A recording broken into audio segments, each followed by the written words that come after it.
Posto gjigante. Po në shiko, asgjë nuk është dhe në falas. E kemi blerë me krom.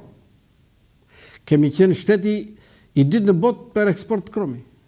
Kromi ku mere, e Bulqiz? Bulqiz.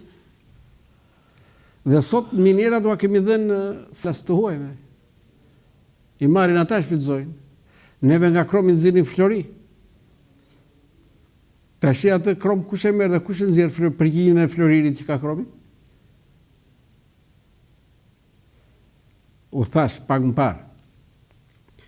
Pema që ka kokra goditet me gur, jo pema që s'ka kokra. Ke parë ndonjë fëmijë të godasin plepin me gur, ja.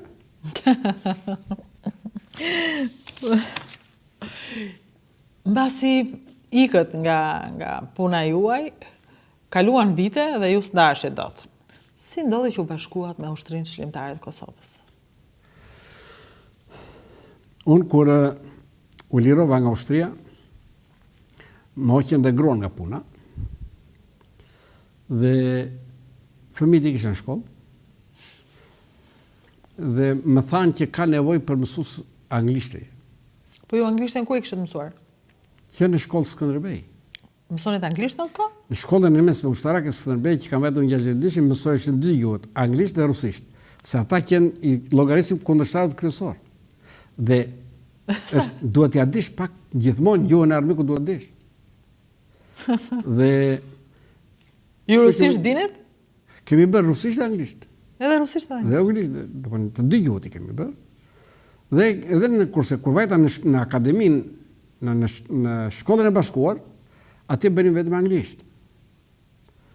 Dhe më mbrapa e kam përdorur për të lexuar më shumë dhe kur më mbajtën pedagog në akademi, duhej që të mbrojë një nga 3 gjuhët kryesore që fliteshin në OKB. Anglisht, rusisht dhe falgjisht. Dhe pedagog duhet, nëse nuk e mbroje një nga këto gjuhë në universitetin shtetëror, nuk qëndroi pedagog. Dhe kështu që më vajta e mbrojta në universitetin shtetëror. Dhe kur u hap Shqipëria, filluan vinë turistë nga gjithë bota, të gjithë arsimtarët e anglishtës vanë me turistët. Dhe kështu që kishte nevojë për mësues anglishe. Dhe unë shkova te drejtori arsimor e Tiranës dhe i çova diplomën. Dhe më njëherë u futa mësues anglishe, fillimisht zëvendësues, pastaj u emërova në shkollën e Kodrëkamës. Dhe kur filloi lufta në Kosovë, unë fillova ta ndiqja me interes. Sepse lesësh thonë që Shqipëria nuk e njifte Kosovën, e ne kosovarët i quanim Jugoslavë. S'është e vërtet. Biles edhe në artin ushtarak dhe në detyrat që zgjidhnim neve. E parashikoj gjithmonë, nëse sulmoheshim nga Jugoslavia, ne parashikojmë se si do aktivizoj populli shqiptar në Kosovë me ne. Si ishte kjo? Nëse sulmoheshim nga Jugoslavia, po flasim për kohën e Enverit. Po, gjithmonë. Si ishte plani që nëse Jugoslavia sulmon Shqipërinë? Po. Çfarë do ndodhte? Ne parashikonim se si do ta ngrinim popullin shqiptar në Kosovë kundër Jugosllavisë. Shqiptarët e Kosovës do i ngrinin. Kështu që në një film historinë nuk mund të jesh oficer nëse nuk njeh historinë e popullit tënd. Oficeri asaj kohe, se tani nuk e di. Më falni ndjes të më doli një batutë. Ka bukur. Kështu që dhe unë e ndiqja me interes luftën në Kosovë. Dhe duke qenë që isha marrë me leksione, me shkrime, edhe fillova të shkruaja për luftën në Kosovë, botoja në gazetën Rilindja që botoi këtu e Kosovës. Rilindja e Kosovës, po. Dhe një ditë bukur, më bie telefoni në shtëpi. Më kishin gjetur më thonë që jo një filani po, duam të bëjmë një takim me juve. Kush jeni ju? Jam një përfaqësues i shtabit përgjithshëm të Ushtrisë Shqiptare të Kosovës. Ishte këtu në Tiranë. U takova me të, por i thash mbazit se para isha në shkollë. Edhe me kishin lexuar gjithë shkrimet që kisha botuar unë. Dhe tash direkt më propozuan duat na vish në luftë se kemi nevojë për oficera. Në luftë? Të shkoni direkt në luftë, shkoni në Kosovë? Po. Po tani kush ishte nga liria të vendin luftë. Dhe unë nuk e quajta pyetje jo logjike. Edhe kundërshova atë, po mund. Edhe mirë çfarë ofruan? Asgjë. Dhe për ditë më merrin telefon në çdo javë të djelat më kërkonin pinim kafe, dhe pas 2 muajsh më kërkuan të bëja disa shkrimet të tjera, që ata kishin interes, u bëra ato shkrimet, botuan ato, botoj që dhe në gazetën që kishin ata në Zvicër, dhe mirë po më qepën keq, do më thënë, sa mua më vunë pozitë të vështirë, vura në një pozitë, dhe se ti se do Kosovën, ti se do këtë pjesë Shqipërisë.